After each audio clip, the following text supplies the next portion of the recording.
इस सबने electronic retail showrooms जैसे क्रोमा, रिलायंस रिटेल, विजय सेल्स, इन सब के बारे में तो सुना ही होगा। आज हम इस सेक्टर की एक ऐसी कंपनी के बारे में बात करेंगे जिसका बेस बहुत छोटा है but it is growing at a very fast pace. Company का नाम है Aditya vision and over the next 2 to 3 years ये कंपनी काफी अच्छा परफॉर्म कर सकती है। तो चलो लेट्स गेट स्टार्ट। अब गाइस सबसे पहले ना इलेक्ट्रॉनिक्स रिटेलिंग बिजनेस को अंडरस्टैंड करते हैं। पहली बात तो आपको ये समझनी है कि ये कंपनीज खुद कुछ मैन्युफैक्चर नहीं करती। ये क्या करती हैं, जितने भी बड़े बड़े इलेक्ट्रॉनिक्स मैन्युफैक्चरर्स हैं जैसे Samsung, LG, Vivo, Sony, Xiaomi, Voltas, ये जितनी बड़ी बड़ी कंपनीज हैं ये अलग अलग टाइप के प्रोडक्ट्स बनाती हैं। जैसे स्मार्टफोन्स बनाएंगे, लैपटॉप्स बनाएंगे, टीवीज बनाएंगे, रेफ्रिजरेटर्स बनाएंगे, एसीज बनाएंगे। तो ये कंपनीज क्या करती हैं, इन सबसे प्रोडक्ट को बल्क के अंदर खरीद लेती हैं और फिर अपने शोरूम्स के अंदर कस्टमर्स को डायरेक्टली सेल कर देती हैं और इसके लिए उनको कुछ मार्जिन्स मिलते हैं। इनका सबसे बड़ा सेगमेंट है मोबाइल्स एंड स्मार्टफोन्स और ये अराउंड 35 to 45% कंट्रीब्यूट करता है इनके रेवेन्यूज के अंदर। अब गाइस ये जो सेगमेंट है ना, इसके अंदर मार्जिन्स होते हैं ना कंपनी के, वो काफी लो रहते हैं। फिर सेकंड सेगमेंट आ जाता है होम अप्लायंसेस का। इसके अंदर क्या आता है, ACs, refrigerators, washing machines, microwave, और ये अराउंड 30 to 35% कंट्रीब्यूट करता है कंपनी की ओवरऑल रेवेन्यूज के अंदर और इस सेगमेंट के जो मार्जिन्स हैं वो सबसे ज्यादा रहते हैं। फिर थर्ड सेगमेंट आता है दैट इज कंज्यूमर इलेक्ट्रॉनिक्स। इसके अंदर क्या आता है, इसके अंदर टीवी आ जाएगा, कैमराज आ जाएंगे, ऑडियो सिस्टम्स आ जाएंगे। ये अराउंड 20 to 25% कंट्रीब्यूट करता है कंपनी के ओवरऑल रेवेन्यूज के अंदर। कंज्यूमर इलेक्ट्रॉनिक्स की समझने वाली बात यह है कि इसके जो मार्जिन्स हैं वो मोबाइल्स और स्मार्टफोन से ज्यादा रहते हैं लेकिन होम अप्लायंसेस से कम होते हैं। और लास्ट कैटेगरी में आते हैं laptops, IT products, small appliances, accessories, warranties etcetera, और ये अराउंड 5 to 10% कंट्रीब्यूट करते हैं कंपनी के ओवरऑल रेवेन्यूज के अंदर। और साथ में इनका मार्जिन्स जो है वो सारे सेगमेंट्स में से सबसे ज्यादा होता है। अब हमें इस कंपनी के सारे बिजनेस सेगमेंट्स तो समझ आ गए, लेकिन अब हम ये अंडरस्टैंड करने की कोशिश करते हैं कि ये कंपनी इनकम कैसे जनरेट करती है। अब गाइस जितने भी प्रोडक्ट ये कंपनी सेल करती है उसके ऊपर इनको ग्रॉस मार्जिन्स मिलते हैं ऑन ईच प्रोडक्ट। साथ में क्या होता है, अगर हर एक कंपनी जो है ना, जितनी भी इलेक्ट्रॉनिक कंपनीज हैं वो क्या करती हैं, इनको टारगेट्स भी देती हैं कि अगर आपने हमारे इतने एसी सेल किए, इतने टीवी सेल किए, इतनी और लैपटॉप सेल किए, मोबाइल सेल किए, तो हम आपको टारगेट अचीवमेंट के ऊपर और एक्स्ट्रा इंसेंटिव्स भी देंगे। अब ये हो गया इनका सेकंड इनकम सोर्स। इसके साथ कंपनी क्या करती है, आपको एक्सटेंडेड वारंटीज दे देती है। लाइक फॉर एग्जांपल आप कोई लैपटॉप खरीद रहे हो या कोई भी और इलेक्ट्रॉनिक अप्लायंस खरीद रहे हो तो वो क्या बोलेंगे कि आप 1 ईयर की वारंटी भी ले सकते हो, 2 ईयर की भी ले सकते हो, 3 ईयर की भी ले सकते हो। अब जितनी भी एक्स्ट्रा वारंटी जाएगी वो सारे की सारी इनकम किसकी होती है, इलेक्ट्रॉनिक्स रिटेल शोरूम की होती है। अब इनका जो लास्ट इनकम सोर्स है दैट इज फाइनेंसिंग कमीशंस। अब लाइक फॉर एग्जांपल आपको एक लैपटॉप खरीदना है या आपको एक एसी खरीदना है तो होता क्या है ना, बहुत बार आपको ईएमआई ऑप्शंस भी देते हैं। वहां पर ना बहुत सारी एनबीएफसीज के साथ ना इनका टाई अप होता है। लाइक बजाज फाइनेंस के साथ हो गया या किसी बैंक्स के अंदर लाइक एचडीएफसी हो गया, आईसीआईसीआई बैंक के ऑफिशियल्स होते हैं कि बेसिकली क्या होता है ना, ये क्या बोलते हैं कि आप हमसे ईएमआई ले लो। अब गाइस बैंक्स जो है ना वो आपको लोन्स देंगे और उसको ईएमआईज के अंदर कन्वर्ट कर देंगे। इससे क्या होगा, कंपनी की भी सेल्स बढ़ जाती है क्योंकि बहुत सारी चीजें जो आप पहले अफोर्ड नहीं कर सकते थे वो अब अफोर्ड कर पाओगे। लेकिन इन लोन्स के लिए जितने बैंक्स और एनबीएफसीज हैं वो इन शोरूम्स को कमीशन भी प्रोवाइड करती हैं। अब इंडस्ट्री लेवल पर इन सेगमेंट्स में क्या चल रहा है एक बार उसको डिटेल में समझते हैं। गाइस सबसे पहले आते हैं मोबाइल्स और स्मार्टफोन्स की तरफ। गाइस मोबाइल्स और स्मार्टफोन्स के अंदर ना सबसे इंपॉर्टेंट जो कंपोनेंट होता है वो होता है मेमोरी चिप्स। और अभी आपने रिसेंटली डेटा सेंटर बूम के बारे में तो सुना ही होगा। अब होता क्या है ना, इन सारे डेटा सेंटर्स के अंदर ना बहुत ही हाई पावर्ड मेमोरी चिप्स लगती हैं। अब ये जितनी बड़ी बड़ी कंपनीज मेमोरी चिप्स बना रही थी उन्होंने क्या किया, उन्होंने अपनी सारी प्रोडक्शन को हाई पावर्ड डेटा सेंटर की चिप्स के अंदर शिफ्ट कर दिया। इसका मतलब मोबाइल्स और स्मार्टफोन्स के अंदर जो मेमोरी चिप्स लग रही थी ना उसके अंदर काफ़ी शॉर्टफॉल हो गया। अब सिंपल सी बात है, अगर उनको मेमोरी चिप्स मिलेंगी ही नहीं तो वो स्मार्टफोन्स बनाएंगे कैसे। इसकी वजह से स्मार्टफोन्स के जो प्राइसेस है ना over the last 1 or 2 quarters 8 to 10% से इंक्रीज कर गए। अब जैसे मैंने आपको पहले ही बताया था कि मोबाइल्स और स्मार्टफोन्स के अंदर वैसे ही मार्जिन्स कम होते हैं और प्राइसेस बढ़ने के बाद एक तो इनकी सेल्स भी कम होने लग गई हैं और साथ में कंपनीज के ऊपर प्राइसिंग प्रेशर भी आ गया। फिर बात करते हैं होम अप्लायंसेस की। अब होम अप्लायंसेस के अंदर भी ना सबसे इंपॉर्टेंट कैटेगरी जो है वो है एसीज की।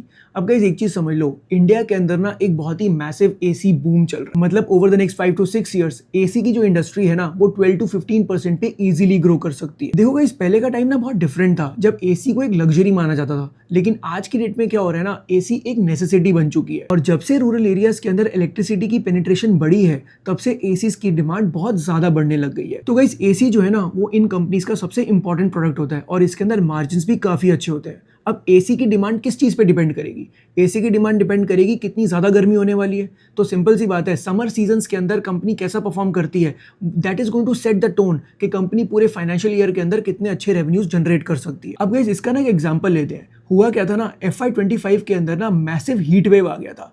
हीट वेव का मतलब क्या, बहुत ज़्यादा गर्मी पड़ने लग गई थी। जितनी ज़्यादा गर्मी पड़ेगी उतनी ही ज़्यादा एसीज़ की डिमांड बढ़ेगी। और आपको एक चीज़ पता ही है, क्योंकि लोगों के पास अब फाइनेंसिंग ऑप्शंस भी हैं, तो लोग बहुत ईजिली ईएमआईज़ में करवाकर वो अपने प्रोडक्ट को खरीद लेते हैं, जो कि इन कंपनीज़ के लिए तो बहुत ही अच्छा है, क्योंकि इन कंपनीज़ की वॉल्यूम्स जो है वो काफ़ी अच्छे रेट पर ग्रो कर पाती हैं। तो गाइस FY25 के फर्स्ट हाफ के अंदर एसीज़ की सेल्स बहुत ज़्यादा बढ़ गई थी और इन कंपनीज़ को बहुत मैसिव बेनिफिट हुआ था। अब गाइस जैसे इनका FY25 का समर सीजन अच्छा गया, तो इन कंपनीज़ ने क्या किया, एसीज़ की इन्वेंट्री को पाइल अप करना शुरू कर दिया कि नेक्स्ट ईयर के लिए हम पहले से ही रेडी रहेंगे। लेकिन हुआ क्या, FY26 के अंदर उतनी ज़्यादा गर्मी नहीं पड़ी। ज़्यादा गर्मी नहीं पड़ी तो ज़्यादातर जो इनकी इन्वेंट्री थी ना, वो इनके पास ही पड़ी रह गई। मतलब उस लेवल पर कंपनी सेल्स नहीं कर पाई। अब कंपनी अगर उस लेवल पर सेल्स नहीं कर पाएगी तो कंपनी के रेवेन्यूज जो होंगे वो काफ़ी लो दिखेंगे इस पॉइंट ऑफ टाइम पर। और गाइज अभी क्या चल रहा है, FY27 का समर सीजन, और इस साल गर्मी बहुत ज़्यादा बढ़ रही है। अब लॉजिकली एक बात सोचो, FY26 के अंदर उतनी गर्मी नहीं पड़ी, इसका मतलब सेल्स जो थी ना उनकी काफ़ी कम रही, और इस साल सेल्स बहुत ज़्यादा होने वाली है। तो इनको एक बेस इफेक्ट भी मिलेगा, क्योंकि ऑलरेडी पहले बेस कम था, तो परसेंटेज बेसिस पर जो ग्रोथ होगी ना वो काफ़ी स्ट्रांग होने वाली है, और इस चीज़ का बेनिफिट इस कंपनी को बहुत मैसिवली मिलने वाला है। अब गाइस एक चीज़ आपको और समझनी पड़ेगी, इलेक्ट्रॉनिक्स रिटेलिंग के अंदर ना सीजनैलिटी भी बहुत इंपॉर्टेंट रोल प्ले करता है। लाइक फॉर एग्जाम्पल, जैसे मैंने आपको एसीज के बारे में तो बताया, एसी समर्स के अंदर ही ऑब्वियसली ज़्यादा लगेंगे, तो उस पॉइंट ऑफ टाइम पे इनकी डिमांड स्ट्रांग आएगी। दूसरी कब डिमांड आ सकती है इनकी, एक आती है दिवाली के टाइम पर और दूसरी आती है वेडिंग सीजन्स के टाइम पर। तो ये सेगमेंट्स Q3 और Q4 के अंदर भी अच्छा परफॉर्म करते हैं, और इनका जो वीकेस्ट क्वार्टर होता है ना, दैट इज Q2, क्योंकि उस पॉइंट ऑफ टाइम पे मॉनसून होता है। अब नेक्स्ट बात करते हैं कंपनी की ज्योग्राफिकल प्रेजेंस और ग्रोथ ट्रेजेक्ट्री के बारे में। गाइस एक बात समझो, आदित्य विजन जो है ना, वो लास्ट 23-24 ईयर्स के अंदर उन्होंने 105 शोरूम्स खोले थे, लेकिन लास्ट 3 ईयर्स के अंदर उन्होंने 102 न्यू शोरूम्स खोले हैं, और आज इनकी जो टोटल टैली जो है ना शोरूम्स की, वो अराउंड 207 है। तो guys one thing you can very well understand कि कंपनी जो है ना वो बहुत ही फास्ट ग्रोथ ट्रेजेक्ट्री के ऊपर है, क्योंकि 3 साल के अंदर उन्होंने ऑलमोस्ट उतने ही नए शोरूम्स खोल लिए जितनी कंपनी ने पहले 24-25 साल के अंदर खोले थे। कंपनी ने अपना बिजनेस स्टार्ट किया था बिहार के अंदर, आज वहां पर उनके 118 शोरूम्स हैं। उसके बाद वो गए झारखंड के अंदर, आज वहां पर उनके 33 शोरूम्स हैं। Now they have move to UP as well, और यूपी के अंदर भी उनको काफी अच्छा रिस्पांस मिल रहा है, और वहां पर भी वो अराउंड 53 शोरूम्स खोल चुके हैं। तो यूपी के अंदर भी बहुत ही मैसिव ग्रोथ अपॉर्चुनिटी है। और रिसेंटली कंपनी ने छत्तीसगढ़ के अंदर भी एंटर किया है, और वहां भी 2 शोरूम्स खोल दिए हैं। और अभी Q4 FY26 की मैनेजमेंट कॉल के अंदर भी कंपनी ने बोला कि वो गोइंग फॉरवर्ड वो वेस्ट बंगाल के अंदर भी जा सकते हैं। गाइस देखो, सबसे अच्छी बात इस कंपनी की ये है कि वो ऐसे टाइप की मार्केट्स को टारगेट कर रही है जहां पर ऑलरेडी कोई प्लेयर है ही नहीं। अदरवाइज आप एक बात सोचो, इलेक्ट्रॉनिक्स रिटेलिंग के अंदर already margin are very very low, और उस पॉइंट ऑफ टाइम पे अगर कंपटीशन भी साथ में होगा तो ये कंपनीज उस लेवल पर ग्रो नहीं कर पाएंगी। लेकिन आदित्य विजन की बिजनेस स्ट्रैटेजी ये है कि ऐसी सी जगहों पे जाके शोरूम्स खोलो जहां पर दूर दूर तक कोई इलेक्ट्रॉनिक्स रिटेल शोरूम है ही नहीं। पहली चीज, there will be no competition. Second, वहां पर लैंड आपको सस्ती मिल जाती है, तो होगा क्या, आपकी जो रेंटल कॉस्ट है वो कम होने वाली है। अब रेंटल कॉस्ट कम होगी तो आपके ओवरहेड्स कम हो जाएंगे और आपके मार्जिन जो है ना वो इंप्रूव करेंगे। इसको मैं आपको एग्जांपल से समझाता हूँ। एक और कंपनी है by the name electronic smart, वो भी काफी अच्छा परफॉर्म कर रही थी, लेकिन रिसेंटली उन्होंने क्या किया ना, दिल्ली एनसीआर के अंदर अपने शोरूम्स खोल दिए। अब दिल्ली एनसीआर के अंदर शोरूम्स खोलेंगे तो वहां पे रेंटल कॉस्ट और ओवरहेड कॉस्ट ज्यादा हो जाएगी, जिसकी वजह से इनके मार्जिन काफी स्क्वीज आउट हो गए हैं। और यही अगर मैं बात करूं आदित्य विजन की, उसके मार्जिन काफी बेटर हैं, क्योंकि उनकी ओवरहेड कॉस्ट काफी कम है। और गाइस ये इस कंपनी का कंपेटिटिव एज है at this point in time. एक, they are growing very fast, दूसरा वो ऐसी जगहों पे जा रहे हैं जहां पर ऑलरेडी पेनिट्रेशन बहुत लो है। अब गाइस थोड़ा इस कंपनी के फाइनेंशियल्स को देख लेते हैं। गाइस FY26 के अंदर कंपनी ने अपने रेवेन्यू को 18% से ग्रो किया। अब गाइस एक बात समझो, FY26 जो था ना वो इन कंपनीज के लिए काफी डिफिकल्ट ईयर था, क्योंकि मॉनसून जल्दी आ गए थे, जिसकी वजह से एसीज की डिमांड जो थी ना वो उस लेवल पर नहीं आ पाई, जिसकी वजह से इनके रेवेन्यूज जो थे वो काफी स्ट्रगल कर रहे थे। लेकिन उसके बाद भी आदित्य विजन जो है ना वो अपने रेवेन्यूज को 18% पे ग्रो कर पाया, विच इज फिनोमिनल। और इस साल क्योंकि समर्स बहुत स्ट्रॉन्ग चल रही हैं, तो FY27 के अंदर ये कंपनी काफी अच्छा परफॉर्म कर सकती है। और गाइस FY26 की एंड में कंपनी के पास 207 शोरूम्स थे। जब मैनेजमेंट से पूछा गया कि इस साल वो नए शोरूम्स कितने खोलने वाले हैं, तो उन्होंने अराउंड 30-35 का टारगेट दिया। तो मतलब आप ये समझ लो कि नए स्टोर्स की जो ग्रोथ है वो अराउंड 15% पे ग्रो कर पाएगी कंपनी। और साथ में क्योंकि एसीज की डिमांड इस साल ज्यादा बढ़ रही है, तो साथ में वॉल्यूम ग्रोथ भी अच्छा खासा दिख सकता है। तो गाइस कहने का मतलब ये है कि अगर कंजर्वेटिव लेवल पर भी कंपनी के रेवेन्यूज को प्रेडिक्ट किया जाए तो कंपनी अराउंड 25-30% की रेवेन्यू ग्रोथ दिखा सकती है।